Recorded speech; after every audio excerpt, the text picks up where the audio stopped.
Good evening, you guys. It's your boy Bill Mahari here, representing Mahari Nation Sports Podcast. Much love to the entire LDBC and the basketball community. Don't miss basketball conversations every Friday night, 9 p.m. Central Time, where we discuss basketball-related topics, news, historical content, and also adding some debating in between there, too, with you guys in the chat, though, too. So don't miss that out. And for all the new subscribers that are coming into this channel, make sure to hit the subscribe button and hit the bell icon to get all the latest notifications when I drop some videos and drop some live streams. And make sure to share the channel to your social media platform and try to spread the word on Mahari Nation Sports Podcast. Okay, with all that out the way, let's get down to business here. So I wanted to talk about my thoughts and my reflection about the 93-94 Chicago Bulls. I'm talking about the team that played a full season without Michael Jordan. They were basically coming off of their third straight NBA championship, okay? And they went through a grueling journey to get to that championship. And, Michael Jordan pretty much was worn out and exhausted, not just by the gambling thing, but then it was elevated further by his father's death. And before the season began, Michael obviously decided he had enough basketball for a while and decided to retire until he came back in 95. So from that point forward, the team was basically led by Scottie Pippen, Horace Grant, and B.J. Armstrong. They were basically the remaining stars of that team, okay? Pippen and Grant were basically 28 years of age, and they were still in their primes. Armstrong was 26, okay? And Bill Cartwright was entering the final years of his career. He was actually 36, okay? And then Scott Williams was 25, and then Stacey King was 27 before he got traded to Minnesota for Luke Longley, okay? And also, John Paxson was entering this final season of his career. He was 33 years of age, but pretty much his knees were not healing. They were not getting better, and he was on his last legs, okay? But heading into that season, though, not many experts had much expectations for that 93-94 team because without Michael Jordan, they felt that that team was just going to go down under. And this was the first season with Toni Kukoc, the heralded Croatian star that Jerry Krause loved so much that was going to be the next face of the franchise, as he claimed to be. Okay? And I think some of the experts thought that the Bulls were going to finish with at least between 45 to 47 regular season victories and probably just be a 6th or 7th seed in the Eastern Conference. And boy, did they basically proved everybody wrong. If you guys watched the Last Dance documentary, it pretty much explained how the Bulls, were still able to win a lot of ball games, even though they weren't, overpowering teams with their scoring. Because when you look at the stats, the Bulls ranked 14th in the NBA in offensive scoring. They averaged about 106 points per game. And defensive rating, they were finished 6th, giving up at least 102 points per game. And they were basically beating teams by committee. They weren't a team that was going to overpower you with a lot of points, but they were beating teams pretty much playing together as a cohesive unit and basically sharing the ball because they didn't have to worry about giving the ball to their main guy, which was Michael Jordan, okay? But yeah, that 93-94 Bulls team succeeded beyond people's expectations because Scottie Pippen played the best basketball of his career. He averaged 22 points per game. You understand what I'm saying? And he shot at least 49% from the field and 32% from three-point range. So he was pretty much playing the best basketball of his career. Horace Grant, with more opportunities to score, he averaged about 15 points per game, grabbed at least 11 rebounds per game, and shot 52% from the field. B.J. Armstrong, he started all 82 games and averaged about 14.8 and shot at least 44% from three-point range and shot 47% from the field. You know what I mean? And all three of those guys played in the NBA All-Star game. They were all selected as representatives for the East. And Scottie Pippen won he won All-Star MVP by, basically putting on the performance, scoring at least about 20 points. My favorite moment of that 94 All-Star game is when he stripped Sean Kemp in the backcourt, and then he took it all the way for the slam. And he pretty much showed that he still had the overall complete game that people didn't, recognize and give him credit for. You know what I mean? And they succeeded beyond people's expectations. And they went on to win 55 regular season games and finished second in the Atlantic Division. You know what I mean? Behind I think it was behind the Atlanta Hawks that were basically the top seed in that Atlantic Division. So yeah, they basically, won at least 55 regular season games and were finished third in the Eastern Conference behind the Knicks and the Atlanta Hawks. Okay. And Tony Kukoc really showed that what he was capable of when he came off the bench. He averaged about 10.9 points per game, but the key thing is he hit game-winning shots. He had like 4 game-winning shots. One in Christmas, and I think one against the Pacers, and then one earlier in the season. And then there was also another one at the end, but I'm not sure which one it was. If anyone knows what that last one was, just let me know, okay? So they entered into the playoffs, basically to try to prove that they were basically still a championship team without Michael Jordan.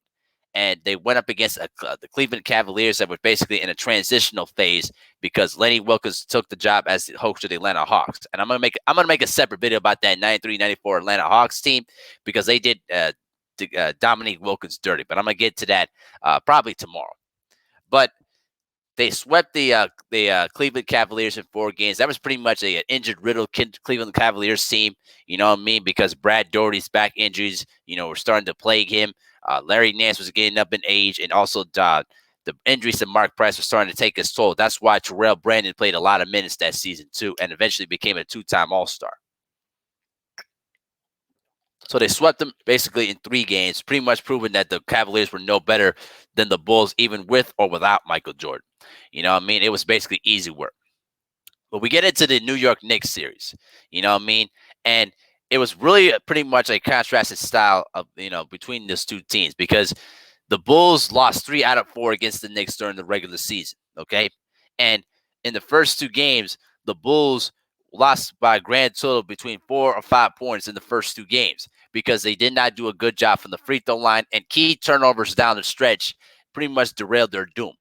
But then we get into game 3, and this game 3 was memorable for a couple of reasons. One, there was a fight between Bulls reserve JoJo English and starting point guard Derek Harper midway through the second quarter of play that pretty much, changed the momentum of the game because Derek Harper was pretty much their best point guard and pretty much their best defensive point guard. And he was ejected from the game and got suspended 2 games for the fight. And the Bulls basically were in a tug of war type of game, against the Knicks, you know what I mean?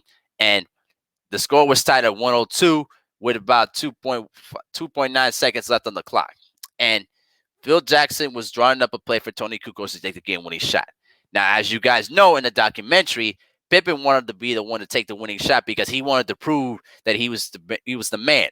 And to that extent, I understand greatly because he was a guy that was pretty much leading the way, but he wasn't the kind of guy that was going to demand to take the game-winning shot because that was not in Scottie's nature. Scottie was a guy that, as talented as he was the kind of person that was wanted everybody to be involved. He was pretty much a facilitator, and he did not have a good track record of clutch moments. All right, and so in that play, Scottie Pippen was furious that Phil Jackson was drawing the play for Tony Kukoc instead of Scottie Pippen because Tony Kukoc was paying a lot of money and was heralded as the next guy in line, basically by Jerry Krause. And so Pippen was upset about it and basically said, "The hell with this. I'm not going out there." And Phil Jackson said, "All right, the hell with this guy. Pete Myers, you take the ball in bounds." And the worst part was Tony Kukoc made the game-winning shot and cut the series to 2-1. All right? And it was pretty much one of the best moments of Tony Kukoc's career of hitting the game-winning shot, but nobody was happy when they walked into the locker room because the Bulls players were upset at Pippen for basically being selfish, for thinking about himself and about the team. And like I said before yesterday, Bill Cartwright shocked me when he admitted that he was basically crying at Scottie Pippen like, "Bro, you let us down, man." And Pippen recognized that he messed up and paid the price for it, even to this day.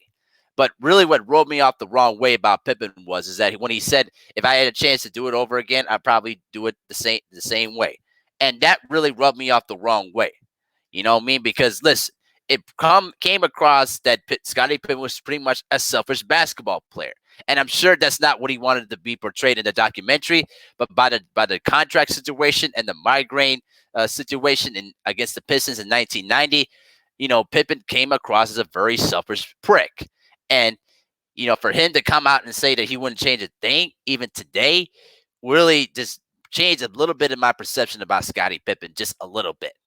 But then the Bulls ended up tying the series at 2 games apiece by winning game 4.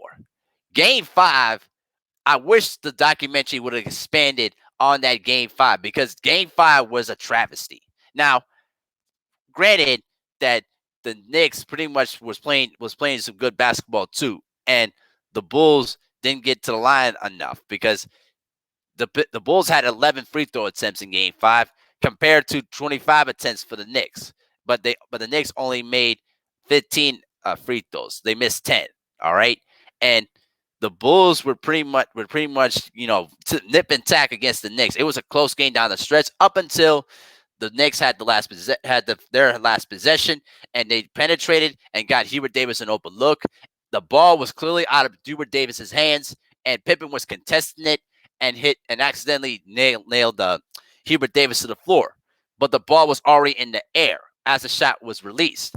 Then oh my God, I don't want to sound like a prick, man, but the man Hue Hollins, who's unfortunately died, made one of the worst calls in NBA history. I'm not going to crap on him too much because he's dead, but that was one of the worst calls in NBA history. And if you guys heard me on various live streams, I will sometimes say, bleep Hue Hollins for the rest of his life, because that was some garbage. That was the worst call in NBA history. And I'm disappointed that the documentary didn't expand that further, because the Bulls had the Knicks beat in game 5. Now, you could make a case for Knicks fans that they could say, well, Charles Smith got fouled on that dunk attempts the previous year in game 5 in that same situation. I'm not buying into that, because Charles Smith was a soft player and should have did whatever he can to dunk the basketball instead of pump faking all the time. The officials are not going to call a foul if you're basically pump faking and not going strong to the basket and looking for the contact. But Hue Hollins made the worst call in NBA history. Hubert Davis made both free throws to win the game. And that was pretty much it, man. That was a golden chance for the Bulls to wrap up the series and beat the Knicks again. Because then in game 6, the Bulls pretty much blew out the Knicks in their building. And it came with one of the most iconic moments in basketball history, when Pippen was running on the fast break and basically went up in the air and dunked on Patrick Ewing and basically knocked him to the floor and walked right over him. You want to talk about the most disrespectful dunk of all time? Woo! Man, that was just beautiful. And certainly it was disrespectful too, because then Pippen basically went up to Spike Lee and said, "Sit your ass down." You know what I mean? Oh, that was classic, man. That was absolute classic. But yeah, unfortunately, the Bulls had a chance to beat them in game 7. They were up by 10, heading into halftime. And Patrick Ewing was pretty much struggling and only scored at least, 2 points in the first half, until he exploded with 16 in the second half to beat the Bulls 87-77. And the Bulls did not take advantage of their opportunities at the free throw line. They went to the line 21 times, but only made 11.